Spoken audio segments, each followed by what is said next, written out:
ያፌት ስራ መጀመር አለብሽ ብሎ ወደ ድርጅቱ ወስዶኝ ነበር። እዛ እንደደረስን አዞረኝና መመለስ አለብሽ ብሎ ወደ ቤት መለሰኝ። በቃ መጣሁ። እሺ ሰላም ሰላም፣ ጤና ይስጥልኝ ውድ ተመልካች፣ እንዴት ናችሁ? ደህና ናችሁ ወይ? ሁሉ ሰላም፣ ሁሉ መልካም ነው፣ እግዚአብሔር ይመስገን። እኔ በጣም ደህና ነኝ። እንግዲህ ውድ ተመልካች ዛሬ አዲስ ቪዲዮ ሐረግ ድራማ ክፍል 65 ነው 66 ይዤ መጥቻላችኋለሁ። እንግዲህ ውድ ተመልካች ይሄ ቪዲዮ እንግዲህ ገኒና ቢንያምና ልጇ አንድ ላይ ቁጭ ብለው አንዳንድ ነገር እየተጫወቱ ነው። እንደገና ደግሞ ጽና ኤፍራታም ተገናኝተው በጣም እየተነጋገሩ ነው። እቺ አዲሷ አለቃና ሶስተኛ ልጇ መጥተውም እየተነጋገሩ ነው። አለቃ በለኝ እንጂ እናቴ እንዳትለኝ እያለች ነው። እንግዲህ ውድ ተመልካች ቢኒና እናቱም በጣም ቢኒና ገኒ በጣም ገኒ እንደተሻላትና ቢኒ በጣም ደስ እንዳላት በጣም እየተደሰተና እየተናገረ ነው። ጽና ሉሊት ደግሞ በጣም እርስ በራሳቸው እየተባሉ ነው። ሉሊት ማነች? ጽ ደግሞ እፍራታ ጋር ደውላ ምንድነው ያጋጠመሽ? ችግርሽ ምንድነው? ለምንድነው የምታስታውቂው? ለምንድነው ወደ ላይ እያለሻለው ብላ እየጠየቀቻት ነው። እዚህ ጋር ውድ ተመልካች እኔ በጣም የገረመኝ ነገር ምን እንደሆነ ታውቃላችሁ? አገዳ የሴቶቹ አገዳ የምንድን ነው? ምክንያቱ ምንድን ነው? ችግራቸው ምንድነው ነው?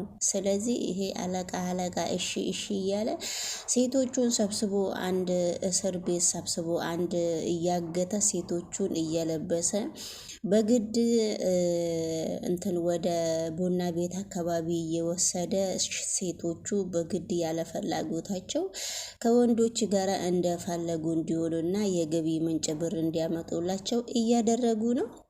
የሴት ጥቃትስ እስከ መቼ ድረስ ነው? ፊልም ላይ ድራማ ላይ ለምንድን ነው እንደዚህ አይነት ጥያቄ እንደዚህ አይነት ስራ የሚያሳዩት? በዚህ በኩል እኔ ደስተኛ አይደለሁም እዚህ ላይ ማለት ነው። እና በጣም የሚያስጠላና የሚደብር ሁኔታ ውስጥ ነው ያሉት። ይሄን ቪዲዮ ሲያመጡ በጣም ደብሮኛል። የሴት መፍት ሁሌም ማን ነው እዛ ሄዶ የተናገረው? ማን ነው እኔ በግዳጅ ነው እዚህ የመጣሁት ብሎ እየተናገረ ሰው ማን ነው ብሎ በግድ እንግዲህ ጨለማ ቤት ውስጥ በግድ ሴቶቹን እየጠየቀ ነው ማለት ነው። እፍራታ እንግዲህ ወደ ላይ አለኝ ብላ ሁሌ ሐኪም ቤትም አልሄድኩም ብላ ለጽ ስትነግር ጽ ደግሞ ምን ሆነሽ ነው? ከያፌት ጋራ ተቀራርበሻል ወይ ምናምን ብላ ስትጠይቅ እንግዲህ እፍራታ ደግሞ የተሳልኩት የተመኘሁት ቢደርስልኝ በጣም ደስ ይለኛል። ሐኪም ቤት የሚሄድ ሰው እንትን እንደዚህ የሚያደርግ ሰው የእርግዝና ምልክት ነው ብላ በጣም ስታስረዳት ደስ ብሏታል ማለት ነው። እንግዲህ እፍራታ በሚለቀቀው ቪዲዮ እንግዲህ እርግዝናዋ ከተረጋገጠ ከማን እንደሆነ እንግዲህ አብረን እንከታተላለን። ከወንድሟ እየበሰላት ነው እንግዲህ በቅርቡ ያፌትን እንዳገባች እናንተም ታውቃላችሁ።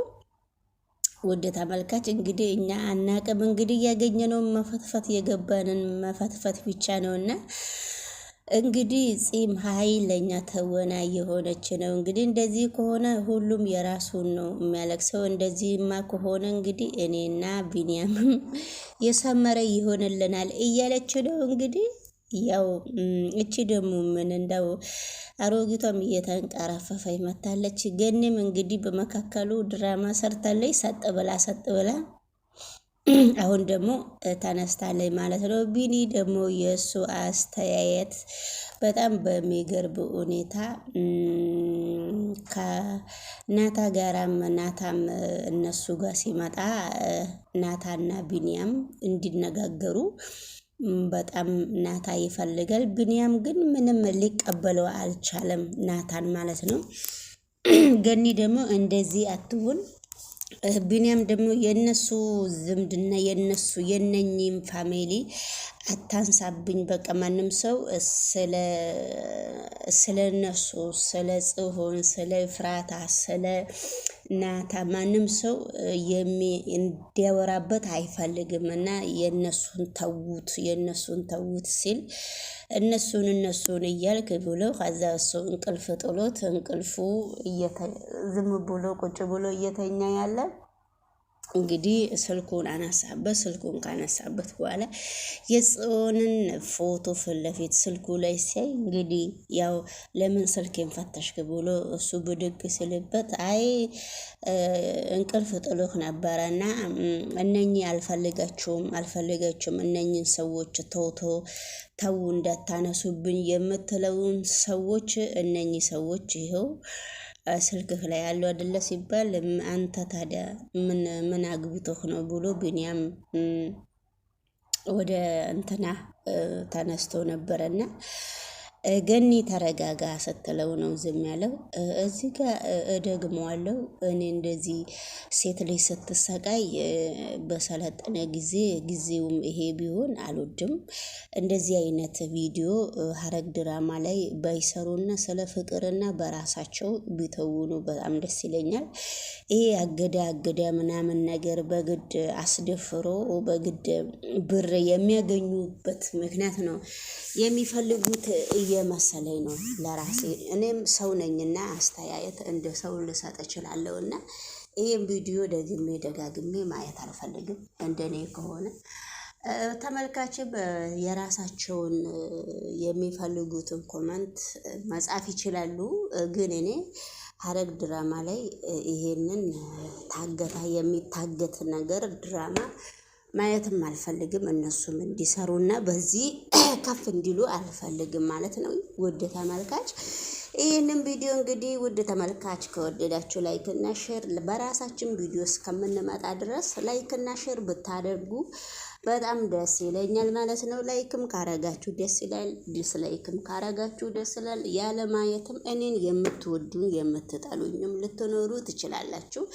በጣም የምትጣሉኝም በጣም የምትወዱኝም ልትኖሩ ትችላላችሁ። ወደዳችሁም ጣላችሁም የትም በዚሁ ቻናል ላይ ነው እንጂ የምንገናኘው የትም የምንገናኝበት ቦታ የለም። በራሳችን ቪዲዮ እስከምንመጣ ድረስ ላይክ እያደረጋችሁ ብታበረታቱንም በጣም ቴንኪው እንላለን። እንግዲህ ለጊዜው ነው በዚህ ቻናል የሰው ፍትፈታ ይመስለኛል እንጂ ዘላቂ አይደለም። የሰው ቪዲዮም አዳምጦ መፈትፈት አዳምጦ ማውራት በጣም ይከብዳልና ሉሊት ደግሞ እጇን እያሰረች እየተንቀረፈፈች መቼም ሉሊት ቀረፋፍ ሻፋፍ ውድቅ በቃ ሁሉም ሰው እያቆሸሻት ነው። እሷ መቼም ስራዋ ስለሆነ እንደ ስራዋ ሁሉንም ነገር ጥፋቱንም ንግግሩንም ምንም ነገር እንደ ስራዋ ስላየችው እንግዲህ በግድ ኤፍራት እንትማን ነው እነ ናቲ ሁሉም እነ ጽሆንም እነ ቤዛም እንድትነግራቸው እንደዚህ ያረጋት ጠላትን ማወቅ ስለሚፈልጉ እሷ ብዙ ስለሌላ ነገር እየቀበጣጠረች ነው። እንግዲህ ያለቃው ተላላኪ እሷን ጠርቷት ተናገሪ ናታ ምን አይነት ስራ ላይ እንዳለ እኛ በሱ ስም ሌላ ድርጅት ተከፍቶ ቁጭ ስላለ እሱ ከያፌት እየበለጠ ስለሆነ ነገርን የት ነው ያደረው የት ነው የዋለው ሲል ዛሬ ቤት የለም ብላ ስትናገር ወይኔም ጉዴ ፈላ ትላለች ለራሷ። እና እሷም እንግዲህ ሸፈፍ እያለች የራሳን ተወና ሲገናኙ ከማንም ጋራ ሲገናኙ በጣም እየተወነች ነው። ውድ ተመልካች ያው ብዙ ሰው ባይወዳትም የሚወዳት ሰው አለ። ግን አብረዋ የምትሰራው ሰዎች በጣም ጅላጅንፎ አርግተው ነው የሚያዩትና እሷ ግን በትክክል እየተወነች ነው። ላይክ እና ሼር አድርጉ። እሺ ጋይስ